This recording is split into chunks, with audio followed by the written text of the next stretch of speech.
Good afternoon, everyone. My name is Melinda Coghill. I'm going to be your moderator, I guess, for lack of a better term today. I get the pleasure of introducing our speaker for today, Diane Amdahl. Diane is a nationally recognized Medicare expert of more than 3 decades. In the mid-'80s, Diane started her previous company out of the basement of her home, educating the nation's home care agencies and long-term care facilities on how to comply with changing Medicare regulations. After exiting that company in 2008, Diane really wanted to help the nation's consumers avoid costly Medicare mistakes. She had just seen one too many of them over her career thus far. So I-65 and 65 Incorporated were born. You can now find Diane regularly featured in publications such as the Chicago Tribune, the Denver Post, the Washington Post, the Wall Street Journal's Market Watch, CBS Money Watch, among many others. I'm very proud to be able to present 3 costly Medicare mistakes featuring Diane. I love technology. We're going to start again. Maybe because I was going to refer to Ben Franklin. He said back in 1769, "In this world nothing can be said to be certain except death, taxes, and we can add in now Medicare mistakes." Medicare mistakes are way too easy to make. There are about 10,000 people turning 65 every day, and this will continue until the year 2030. Medicare numbers will grow by 36%. Part of the confusion comes about because when a person approaches age 65, suddenly a mailbox is not big enough for everything that arrives. An individual can be inundated with mailings about drug plans, advantage plans, supplements, all kinds of different things. And usually, unfortunately, a lot of this ends up in the round file. Then we can add in another point, and that is Social Security's customer service. Because there are so many people getting into Medicare, both turning 65 and those retiring, Social Security customer service has a hard time keeping up. We have heard from clients that they are on hold anywhere from 45 minutes over 2 hours. And in a couple of cases, they have been told Social Security is so busy with its millions of beneficiaries, they cannot take your call now and you need to call back. Also, there's so much misinformation and fallacies floating around about Medicare and what a person should or shouldn't do. So you add all of this together, and it's no wonder we have mistakes. And these mistakes come with consequences. One of the most common consequences is greater cost. Somebody pays more for Medicare than would be necessary. Also, there are penalties if you don't do things at the right time, and those penalties can follow one for life. And the most difficult and one that is often not discovered until many years down the road is inappropriate coverage. And we have heard about that way too many times from our clients. We're going to look today at 3 of the very common and some of the most preventable mistakes that we have seen. Mistake number 1 is missing the chance to enroll in Medicare. This comes about, I think, because of the Medicare initial enrollment period. Now, for most people, this is a 7-month period that begins 3 months before and ends 3 months after the month of the 65th birthday. But then for those who have birthdays on the 1st of the month, this changes to 4 months before and ends 2 months after the month of the birthday. So you can see all of that complexity in there. Now, as if that isn't enough, the date Medicare becomes effective depends upon when you enroll. You enroll in the 3 months before your birthday month, it becomes effective the first day of your birth month. But if you enroll in the last 4 months, the coverage can be delayed up to 3 months. There are no penalties, but that delay can create confusion. Now, to alleviate some of that confusion and so people don't have to strain brains to figure out when to enroll, we have on our I-65 website a Medicare eligibility calculator. Simply put in the date of birth, such as July of 1952, and you find out, oh, yes, I can start the process April 1st. If I enroll in the 3 green months to the left, my coverage will be in effect on the 1st of my birthday month. And if I enroll in the months to the right, my coverage will be delayed. Now you can probably not see it, but if you were to enroll in August, coverage would begin in October. If you were to enroll in September, coverage would begin in December. There's a gap in there. So it can be confusing and complicated. Now, if somebody totally does not enroll in any of those 7 months, this is where we get into a late enrollment situation. And there are penalties with Part B. The penalty is applied for each full 12-month period Part B enrollment is delayed. The penalty will add 10% of the standard Part B monthly premium in effect for that year. So this year, 10% is $13.40. So a person who is 2 years late enrolling would pay an additional $26.80 in addition to the $134 standard premium in effect. These penalty amounts can change every year, and the most significant factor is that these penalties will follow the beneficiary for life. Every month that person will pay additional because of missing the chance to enroll. Here's an example, and again, another factor confusing Medicare enrollment, and that has to do with automatic Medicare enrollment. People who are receiving Social Security at the age of 65, meaning they signed up at 62 or 63, are enrolled automatically in Medicare. So Sandy was receiving Social Security. She got her Medicare card, didn't have to do anything with regard to enrolling in Part A and Part B. So there's David, a couple years younger than Sandy, and when he was approaching 65, he just waited and waited for his Medicare card to come.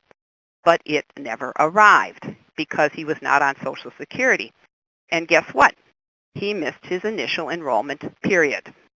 Now he cannot enroll until the general enrollment period beginning in January. His coverage won't begin until July 1, and he will pay a penalty for the rest of his life. Let's look at mistake number 2, not understanding the Medicare path decision. And this is one that we see frequently during open enrollment when people are trying to figure out what to do about Medicare when it is not going the way they thought that it should go. And this is where we come into the 2 ways to get Medicare, the 2 paths as we call them, Original Medicare and Medicare Advantage. I often say people turning 65 are sitting right here in this red sports car. And the way that Medicare is for them right now is where all the focus tends to be. However, we have to also understand what will happen to Medicare as we start to drive up around that bend. Original Medicare, the kind that our parents had, is administered by the government. Healthcare providers, doctors, therapists, hospitals that want to participate in Medicare will go through a process, and they then accept Medicare assignment, which means they have rules to follow and they cannot charge any more than Medicare allows them to charge. Original Medicare will start with Part A and Part B, and as we have discovered with some clients, you can get by on Part A and Part B. However, there is no limit on out-of-pocket costs. Hospital deductible, $1,316. You can get hit with that more than once in a year. Part B deductible, $183. 20% coinsurance on any Part B services. So people who want to avoid bankruptcy court and also have better coverage will purchase a Medigap policy, also known as Medicare Supplement Insurance, and take on a Part D prescription drug plan. Now, on the medical side with a Medigap policy in Part A and Part B, a person will pay monthly premiums, but then there are little or no out-of-pocket costs for services that they need. The other path, Medicare Advantage, is managed Medicare. Medicare administered by a private insurance company, and this form of managed Medicare has been around since 2003. The insurance company is in charge. Plans utilize provider networks. Often a person in a plan will need to get referrals or prior authorization for services such as outpatient therapy or surgery. This replaces Original Medicare. It's a replacement policy. Medicare Advantage is a person's Medicare. The plans must provide Part A and Part B services, hospital and medical, and the plans can include prescription drug coverage. So they are known as MAPD plans, Medicare Advantage plans with prescription drug coverage. These plans then can provide additional benefits such as vision, dental, hearing, maybe even a gym membership. Now, this is what the government has labeled as Part C. But I don't call it Part C because it's really a packaging of Part A, hospital, Part B, medical, and Part D, prescription drug, all in one package. Medicare Advantage plans feature lower premiums. In fact, zero premium plans are available to a majority of Medicare beneficiaries in this country. However, zero premium does not mean zero costs. An individual will have to pay out-of-pocket costs for most healthcare services. They will, however, pay no more than the maximum out-of-pocket limit, which is set at $6,700 for in-network services, and if a plan does cover out-of-network services, a maximum $10,000 in and out-of-network combined. Some plans will voluntarily offer lower out-of-pocket limits, but the limits have been creeping up over the years, and many of the plans are at that maximum amount. So what we hear many times from clients is, well, why don't I start with a low premium extra benefit Medicare Advantage plan because I'm still active playing tennis, traveling, and then when my health changes, I'll go to original Medicare with a Medigap policy. I'll pay monthly premiums and won't encounter huge out-of-pocket costs, right? Well, that could be wrong. This is where we run into guaranteed issue right. When you want to make that switch down the road, you may no longer have that right. What is guaranteed issue right? Something that most people do not know about when they're getting into Medicare. This deals with the ability to get a Medigap policy, Medicare supplement insurance. The insurance company cannot deny or delay coverage or raise premiums because of a pre-existing condition. I listed here 3 of the most common times when a guaranteed issue right exists. Initially eligible for Medicare at age 65, you're just enrolling, you have a guaranteed issue right. If you elect Medicare Advantage at age 65, you have a trial period of 12 months. Anytime during that 12-month trial period, you can drop the Advantage plan and have a guaranteed issue right to get a Medigap policy. But once that trial period is over, it no longer exists. And for those who have postponed Medicare and are now retiring over the age of 65, when they are enrolling in Part B for the first time, they have a guaranteed issue right. No medical underwriting applies. So down the road, I've elected Medicare Advantage, but now I don't want it anymore. So what can I do? There are 2 annual opportunities to disenroll, meaning get out of a Medicare Advantage plan. Open enrollment October 15th through December 7th, and Medicare Advantage disenrollment period January 1 to February 14th. During that time, I could drop the Advantage plan, get back to Part A and Part B, and enroll in a drug plan. Regarding the Medigap policy, I would have to apply for it and then wait for the insurance company's decision as it reviewed my health conditions and history. So here is our path road now that the pieces are all in place. Once a person has gotten into Medicare, these paths are separate and distinct, as I mentioned. So, you're on one side or the other. A couple times a year, a bridge will appear and you are able to make changes. Now, for those that went initially with original Medicare, a supplement, and a Medigap, a Part D prescription drug plan, that person can walk right over to the bridge to Medicare Advantage because Medicare Advantage does not utilize medical underwriting. However, for those who elected Medicare Advantage and now find they want to go to original and get a supplement, they may find the bridge is closed, particularly if they have chronic or progressive health conditions.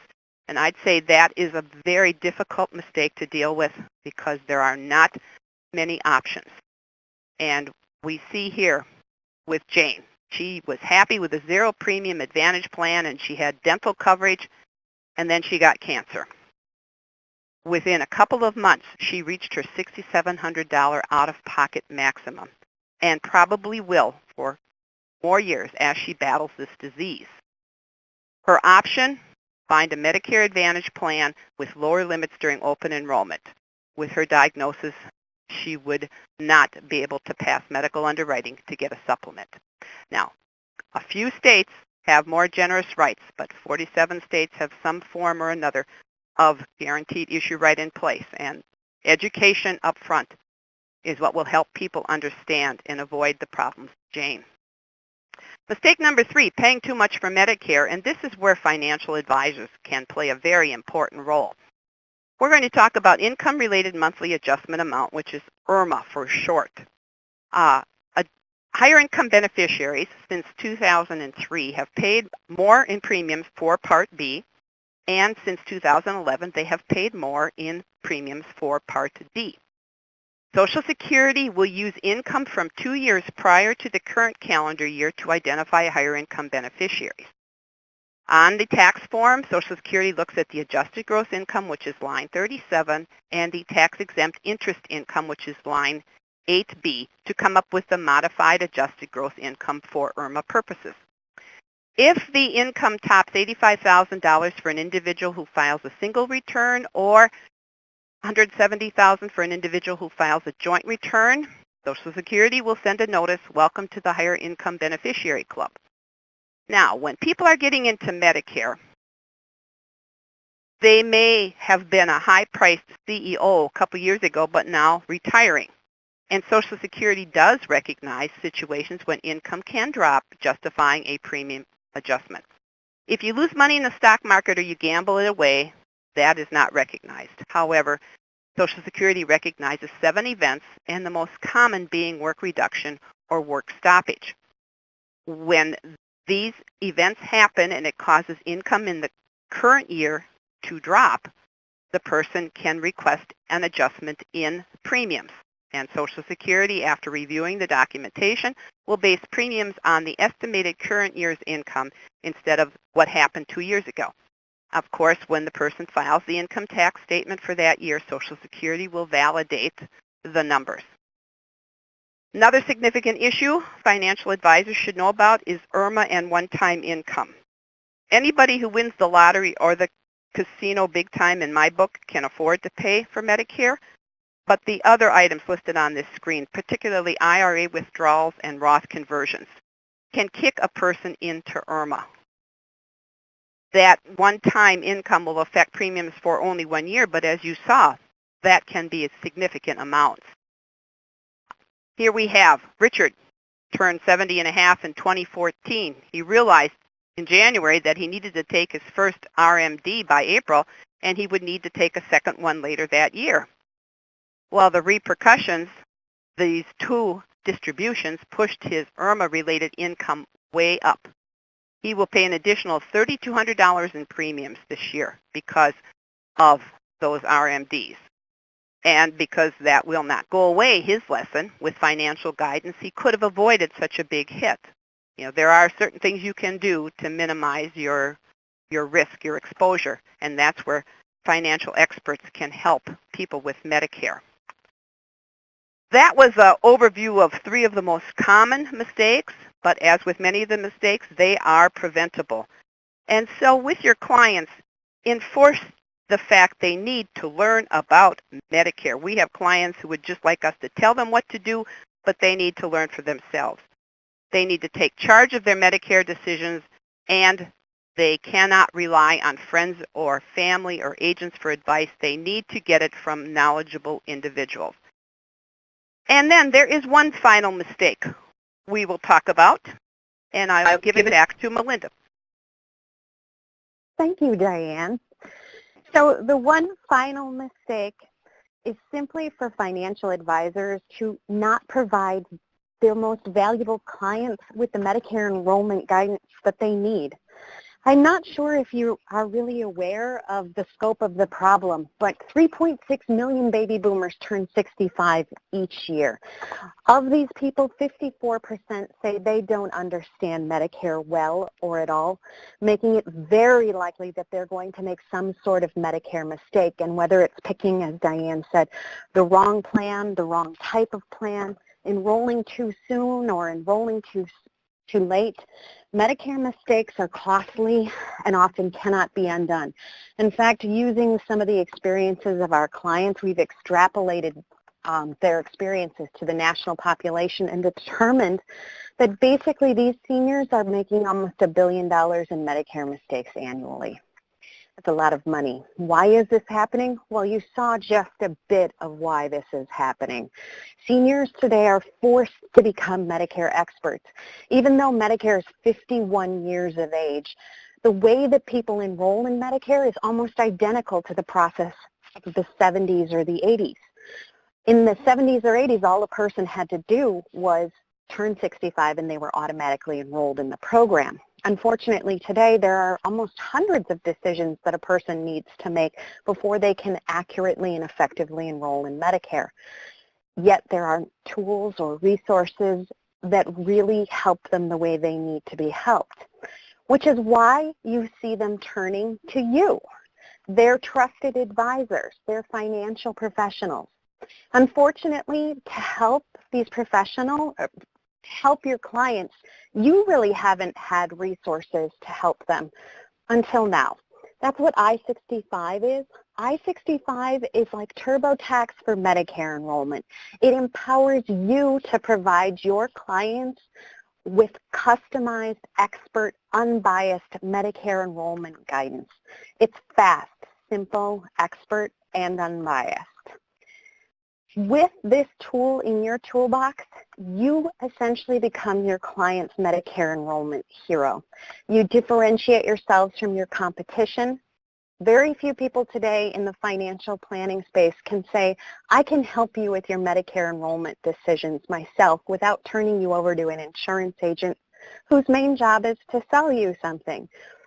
Not that that's necessarily a bad thing, but it's always good to provide the client with the value-added service that they're trying to look for before moving to the next phase of the process, which would be purchasing that particular type of insurance.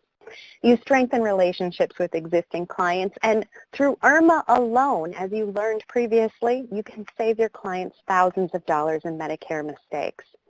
If you want to learn more about I-65, by all means, please feel free to visit our website at i65.com and schedule a demo with me at i65.com/demo.